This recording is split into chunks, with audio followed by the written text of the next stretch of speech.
Wow. Juke it. Juke You hear that? Wow. Juke it. Juke it. Juke it. Juke it. Juke it. Juke it. Juke it. Juke it. Juke it. Juke it. Juke it. Juke it. Juke it. Juke it. Juke it. Juke it. Look at Shorty how she shake and drop. Bring it back up and make it pop. Working that body like a candy shop. Juking that booty cause the track is hot. We ain't two-stepping here, we came to dance. Moving around like it's ants in your pants. Pop it, shake it, showing the world how to earthquake. Damn, this joint is Juke. Slugo and Eddie got the party moving. Got girls bending over and she getting naughty. Shorty's in the front and she doing the 40. We here to work it, we here to jerk it. So bust on down and put your work in. Ghetto, wheat, and house is up. So get on down or miss the bus now. Juke it. Juke it. Juke it. Juke it. Girl. Juke it. Juke it. They snapping in here, we get it cracking in here. We talking about juking, ain't no scrapping in here. Everybody at the party, sweating and dripping. It's hard in here, but we ain't tripping. So drop your head and bend on over. Pop that ass and move those shoulders. Shake them thighs till the juke is over. Hit that boy and hit the juke and potion.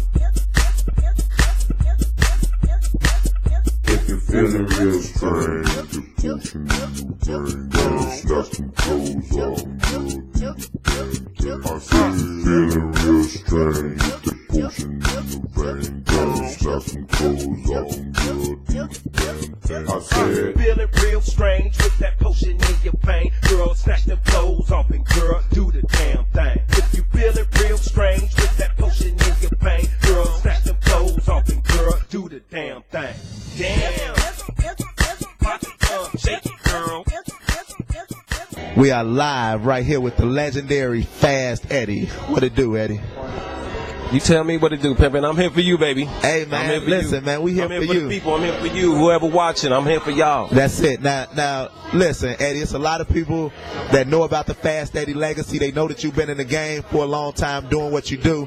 But for the people who don't know you, just break it down a little bit and let everybody know how you get down and the things that you've done and some of your accomplishments and some of the songs that you've done. Well, my role in this whole house thing, I came in like 1986, and I started off doing tracks, and then I got kind of bored with the music because it seemed like everybody was making the same kind of tracks. So I was into the hip hop thing, but I came from the house thing though. First of all, I come from the house thing, but I was into the hip hop thing, the LLs, the Fight the Powers, the Flavor Flags, the Chuck D's, you know. Flavor Flav. Yeah, I could go back to MC Lights, even the females back then, you know.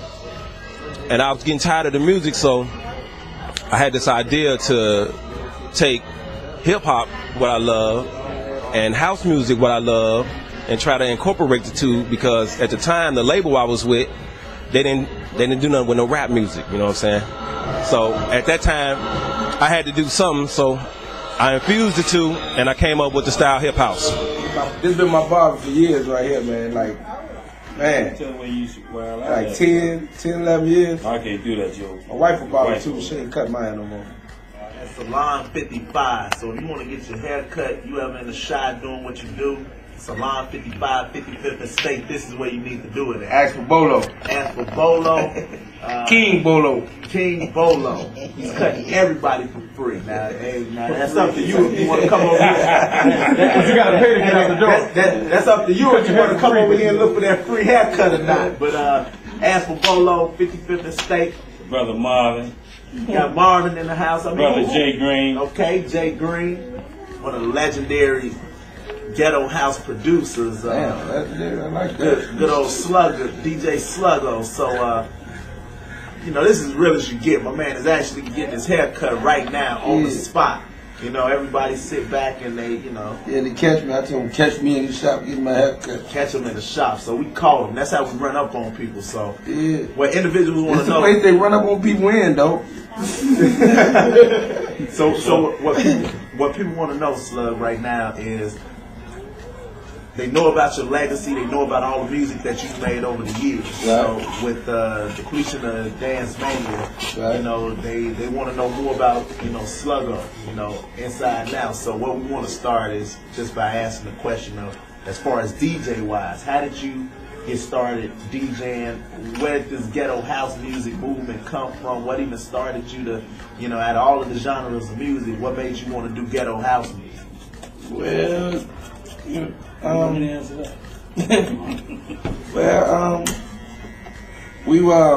me, when I say we, I'm speaking like Dion, Milton, funk people like that.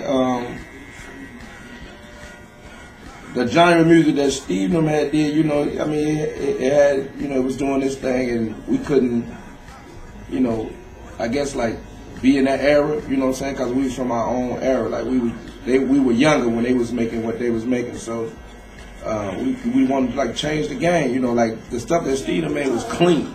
You know what I'm saying? It, you know, basically clean. Like they wouldn't use the word bitch with you know, get down, hoe and shit like that. So, you know, we some motherfuckers who came right from the buildings, you know. And shit. Now, when you say the buildings, because that's what we want people to. We want people to be a little bit more educated about Chicago I say the building as a whole. So when you say the buildings, I mean you have to tell people. The Robert Taylor homes, like 16 stories high. 10 apartments on each floor. They ain't done no more though. They didn't knock them motherfuckers down. They had to get rid of it. That's where I know my man from. We all grew up in the building together. You know, he's my barber. I'm not originally from there, but I'm from there. He from there. He from the building. I mean, what can I say? You know, I was just doing what I was doing. You know, did I ever think it would take off like it did? Honestly, I never really thought about it. But I had a lot of big dreams, you know what I'm saying? And I was trying to make them dreams come true. And it's like they have come true, even though at this point in time it's through other artists. It's still something I created, something that I was doing, you know. But it's taking effect with other artists, and now it's time for me to come back up in here and holler at y'all.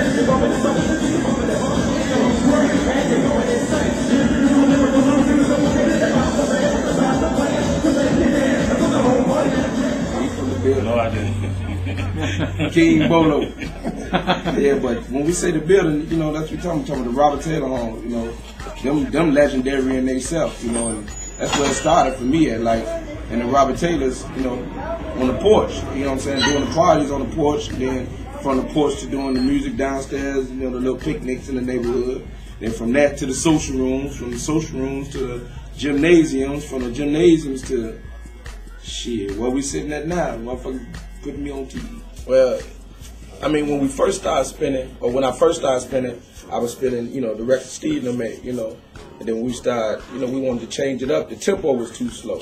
You know, I think Steve was at like 130, you know what I'm saying, 135. So we wanted to take it to 150, 155, maybe 160, you know what I'm saying? So we said, you know, fuck it, we gonna start just saying shit. We did the shit for the hood. Like, we never expected, I never expected to any one of the records to be a major record. Like, people to really be, yeah, I mean, like, that's my shit. It was some shit that we, you know, some grimy ass music. We had like the worst equipment ever. You know what I'm saying? Some of my first tracks I did on an R70 and a motherfucking Gemini sampler. You know what I'm saying? Wasn't no samples and looping on his own and all that shit. I was pressing buttons and shit on my own. So, you know, it's like shit, you know. That's because we never expected it to go no further than where it was. You know, we made this shit for the buildings, for the hood, and that's why we got the love for the hood, because, you know, we sampled the areas, you know, all the tracks was made for different girls' names and different areas' names and shit like that. You know what I'm saying? We weren't never expecting that shit to, you know, motherfuckers in Cleveland and other places like that to be caring about what Vulture City was, you know what I'm saying? So, shit, everybody want to know who Vulture City is now, you know what I mean? What the fuck is Vulture City, you know? It's the hood, you know what I'm saying? That shit, it was crazy. But shit, I mean, I wouldn't take that. That's Vulture City. It's time for me to come back up in here. Now, we know you get busy and you do your own thing. I mean, like when you went in and started doing like the editing and the production, I mean, me personally, you know, I thought I saw the Fast Eddie, the artist Fast Eddie, but you really get busy. I had no idea you got busy like that. So let me ask you this. I mean, with this Chicago LP being on the album with some of these great music producers, legendary guys, world renowned, how does that make you feel? Because I mean, you rank right up there with the rest of them. That's an honor for me. That's an honor for me. I'm loving being here right now. That's real. No, that's a total honor. You know what? I think it's real cool that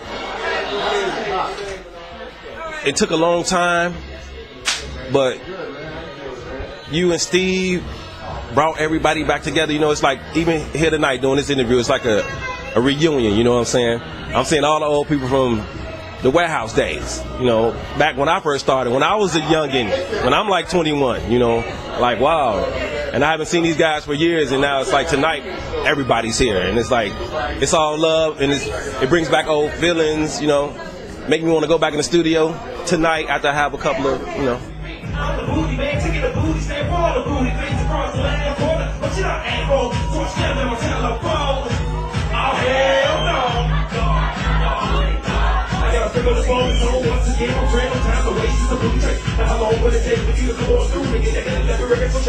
I'm still waiting for you, girl. Still love. Everyone love in the bubble bath and your love from your head to your cap and toes, and that's how it goes. That's how we doing it all Sunday, baby. I think it actually came at the right time. You know, I mean, it's like perfect timing. Like, I don't know, it's like everything lining up. You know what I mean? I remember coming to your house and you was telling me y'all was working on the album. And I was, you know, when I heard the album and heard some of the songs, I was like, man, Skip, you got to get me on that. You got to get me on that. And then, you know, my genre of music is different from every song that's on there. So I was looking like, nah, they not gonna let me get on this album. But you know, I was like, well, Steve's a friend of mine, Skip's a friend of mine, it's their thing. You know what I'm saying? Maybe I can get on here. But then when you called me and said, well, you know, I talked to Eddie, and he was somebody that I always wanted to work with, you know what I'm saying, to see if I can get him to rap on something. And for that to come together like that, you know, it was just like perfect time. And when you set it up and made it happen, I was like, shit, this might be bigger than what I thought it was. I was just looking at it as somebody finna rap over a house track. Wow, you know what I'm saying? But when it all played out and it all came into play and then we performed it one time, it was like, wow. I ain't expect it to be like that. Now, you know? now the whole Juke and Screw, because, you know, that's probably about to be like a crazy fad. Now, you know, everybody want to know what this Juke and Screw is. Wow. And this is probably one of the first places you would hear it, like, commercially put out there, you know, on the market. Fast Daddy, DJ Slugo.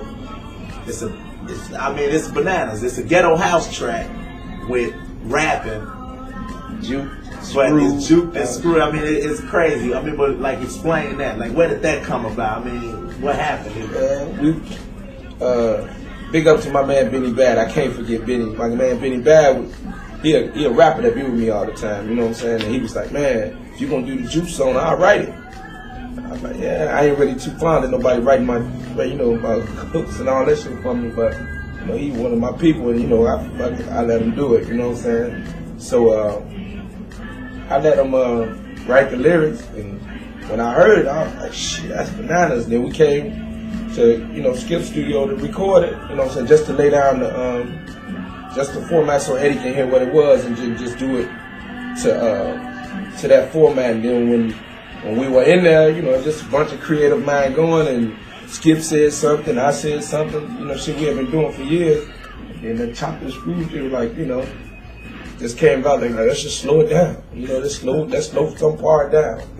And, you know, we had been doing it like years ago, but not with that slow ass voice. You know, when we did it, that shit was like, fuck it, let's use it. You know what I'm saying? It's actually one of the best parts of the song. It's crazy how shit come together. That's crazy. Now, you mentioned that Chicago LP. We're going to get ready to wrap it up, but you mentioned the Chicago LP and you standing out there. You out there like a sore thumb on this album because, I mean, Steve got, you know, I got live violins on my record. Steve got his vocals stacked sky high, you know, and you on here just raw and steel gutter.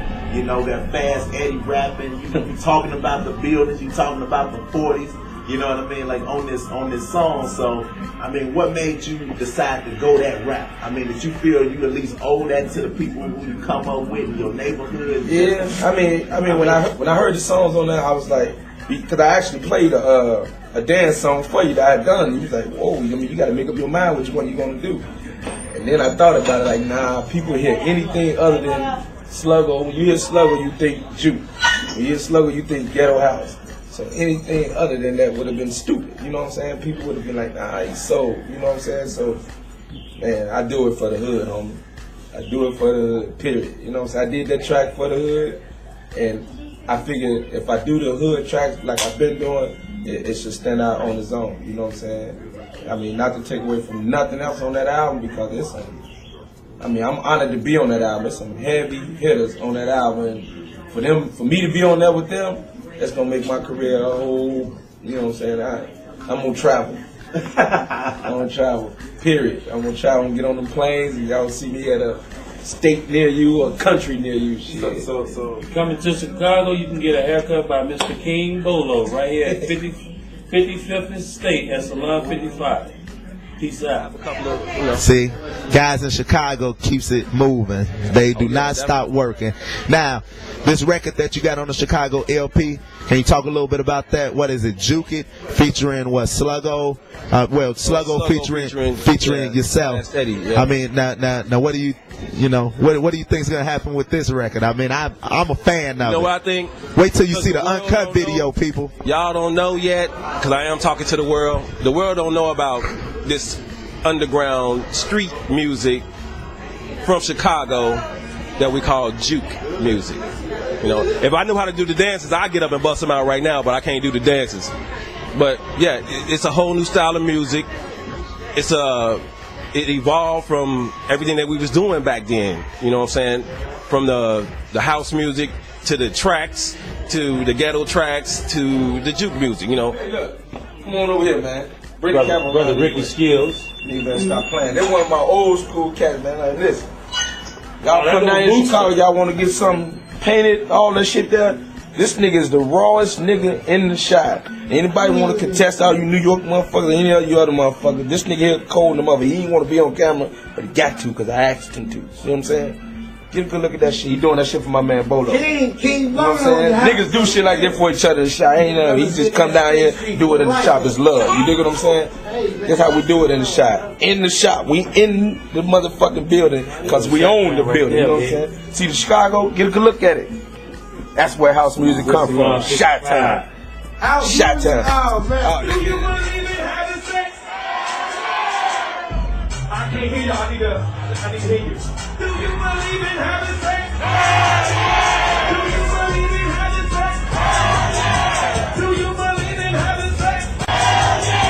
Do you believe in having sex? Do you believe in having sex? Puerto Rican, Mexican, African and Indian, Asian and Caucasian. Girls are so amazing. Big and small, short and tall. Thick and thin, I break some walls. I'm about to lose control. Cause damn, that ass is swole. You looking good from your head down to your toes. I'm staring at you, imagining you without no clothes. The way you dance reminds me of scribbles on the pole. Girl, you go down to the floor, you look so hot, I gotta know. Do you believe in having sex? Hell yeah! Do you believe in having sex? Hell yeah! Okay, do you believe in having sex? Hell yeah! Do you believe in having sex? Hell yeah! So, don't you see it? Shake them, baby, make it.